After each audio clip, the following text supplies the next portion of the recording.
Russia-Ukraine talks, prisoner swap agreed, but ceasefire remains elusive.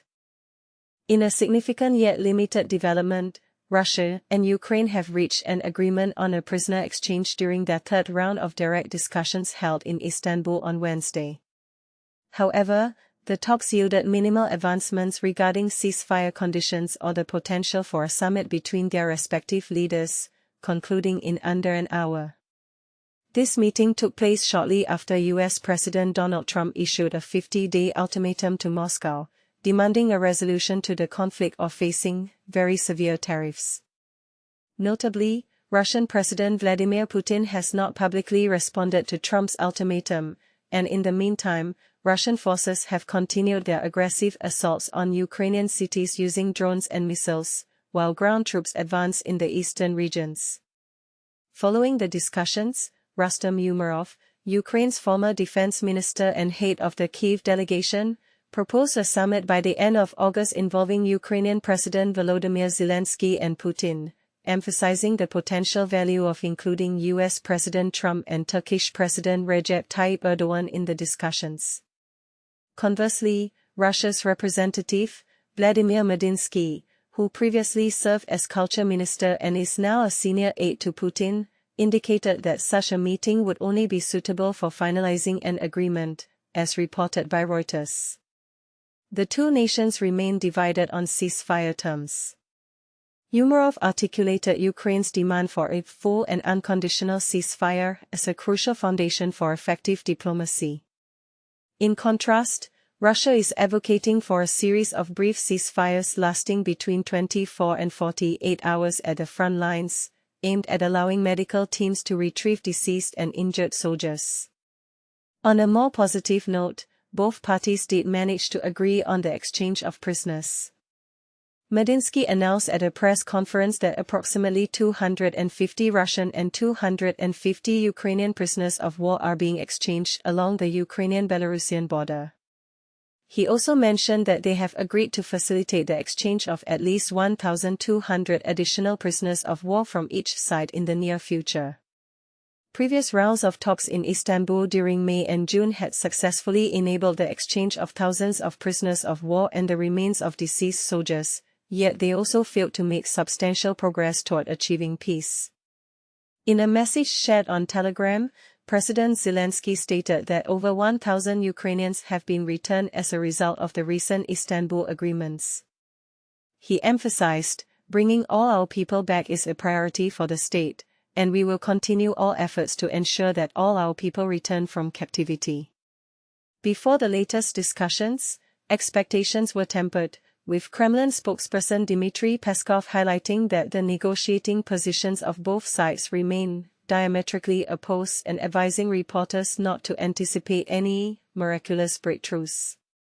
Last month marked a grim milestone for Russian casualties, with the UK's Ministry of Defence estimating that the conflict has likely resulted in over 1 million casualties for Russia since the onset of its full-scale invasion in February 2022. This figure aligns with an assessment from the Center for Strategic and International Studies, a Washington, D.C.-based think tank, which estimated casualties at 950,000 and predicted that Russia would likely reach the 1 million casualty mark by the summer of 2025. Despite these staggering losses, President Putin has shown little inclination to compromise on his ambitious war objectives aimed at undermining Ukraine's sovereignty. In a lengthy essay published prior to the full-scale invasion, he erroneously claimed that Russia and Ukraine are essentially one nation, leading many to interpret that the war is being fought to realize this belief.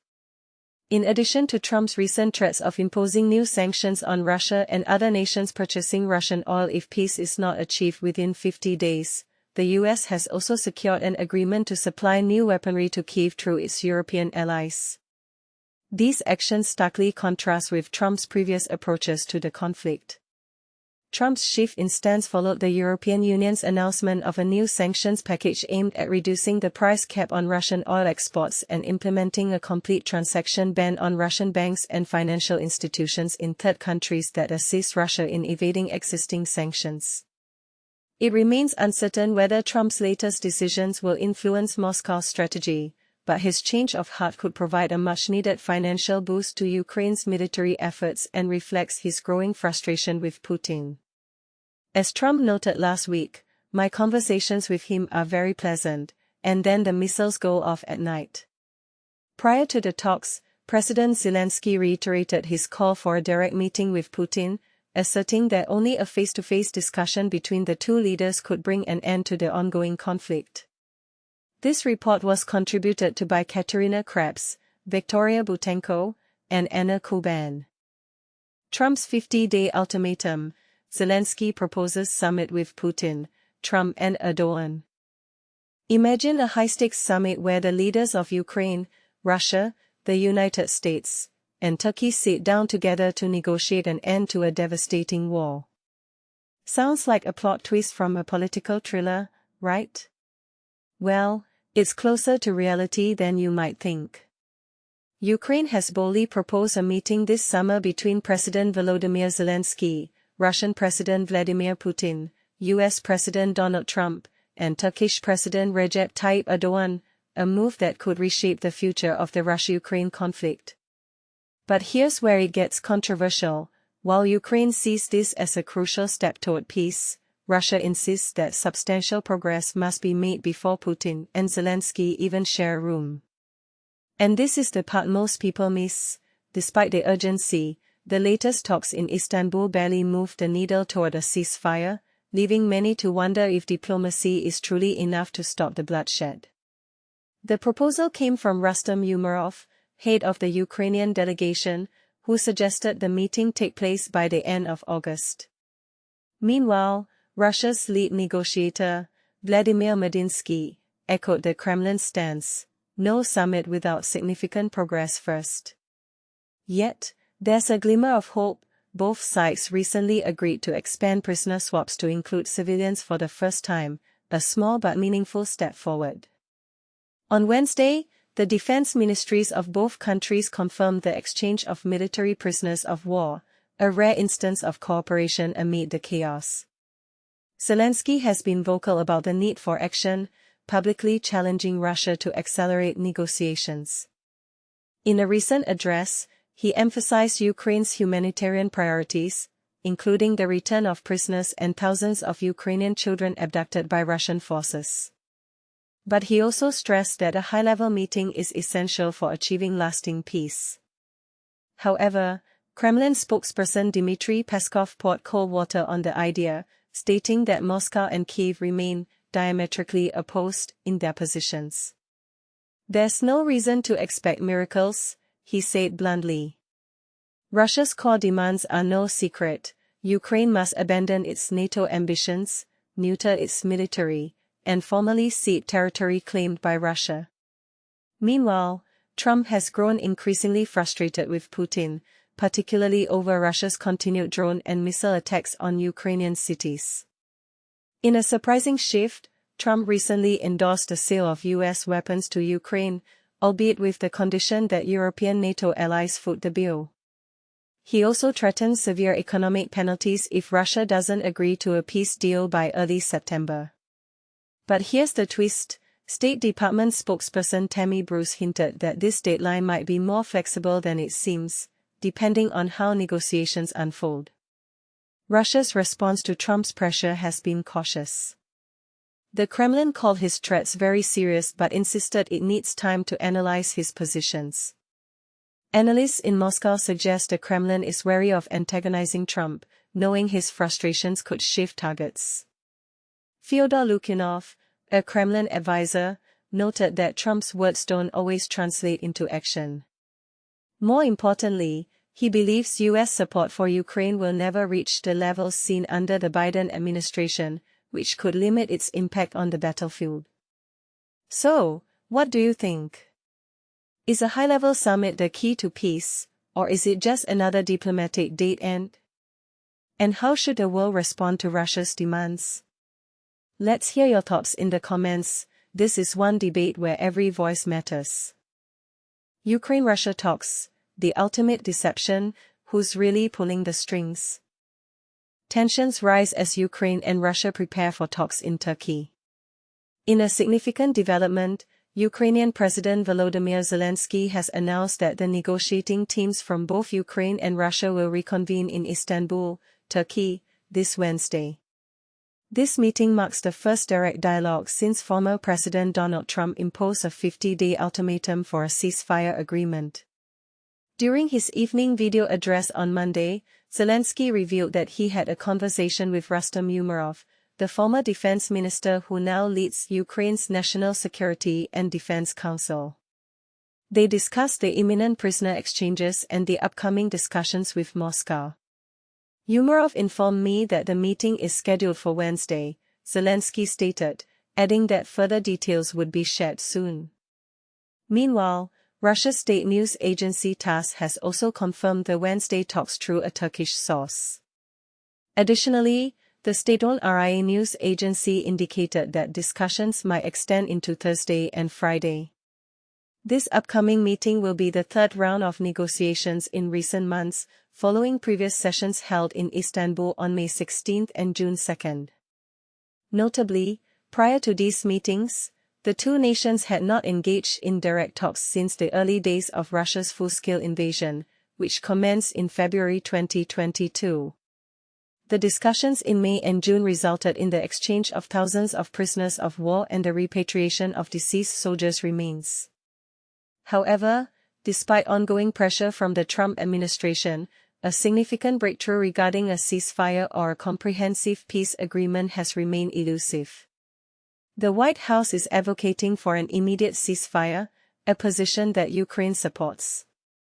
However, Russia has yet to commit to this proposal, with President Vladimir Putin asserting that several issues must be resolved before any pause in hostilities can occur. In recent months, Trump has expressed growing frustration with Russia's refusal to engage constructively, particularly in light of its ongoing drone and missile attacks across Ukraine. Earlier this month, he set a 50-day deadline for Moscow to agree to a ceasefire, warning of new sanctions and tariffs if they fail to comply. Trump also announced additional military assistance for Kyiv, focusing on enhancing Ukraine's defenses against drones and missiles. Zelenskyy outlined Kyiv's objectives for the upcoming talks, which include the return of prisoners, the repatriation of children abducted by Russia, and preparations for a potential meeting between leaders. This last point refers to Zelenskyy's ongoing proposals for an in-person discussion with Putin. In a social media update on Tuesday, Zelenskyy confirmed that Umerov would lead the Ukrainian delegation, which will also include representatives from Ukrainian intelligence, the Foreign Ministry, and the President's office. Our stance is completely transparent, Zelenskyy emphasized. Ukraine never sought this war, it is Russia that must bring an end to the conflict it initiated. On Sunday, Kremlin spokesperson Dmitry Peskov responded to Trump's ultimatum for Russia to agree to a ceasefire within 50 days or face further sanctions. People have grown accustomed to his rather blunt and direct rhetoric, Peskov remarked to reporters. Nonetheless, he reiterates his commitment to doing everything possible to facilitate a peaceful resolution. Peskov further noted that President Putin has consistently expressed his desire to transition the situation in Ukraine towards a peaceful resolution as swiftly as possible. He acknowledged that this is a lengthy and challenging process, and he suggested that more individuals in Washington are beginning to grasp this reality. Regarding a potential meeting between Trump and Putin, Peskov stated, "It is possible, and it will certainly happen in due course. It is essential." He added that such a meeting might be necessary to solidify significant agreements that could emerge after extensive negotiations. Russia is prepared to act swiftly, Peskov asserted. Our primary goal is to achieve our objectives, which are clear and unchanging. However, the process is not solely dependent on us. On Tuesday, Peskov conveyed to reporters that Moscow does not anticipate any miraculous breakthroughs in the upcoming talks. To be candid, the issue of resolving the situation in Ukraine is so intricate that even reaching agreements on prisoner exchanges or the return of deceased soldiers' bodies would be considered a success, Peskov stated, as reported by TASS. Expectations for this week's discussions are not particularly high in Ukraine, according to Alexander Mereshko, a member of the Ukrainian parliament and chair of its Foreign Affairs Committee. I don't foresee any significant outcomes from these negotiations, Mereshko shared with ABC News. In my view, Russia will likely use these talks to extend its offensive operations throughout the summer. Putin has not abandoned his ambition to dominate all of Ukraine and is not genuinely interested in meaningful negotiations. Putin will maximize the use of these 50 days, Mereshko concluded. ABC News' Will Gretzky contributed to this report.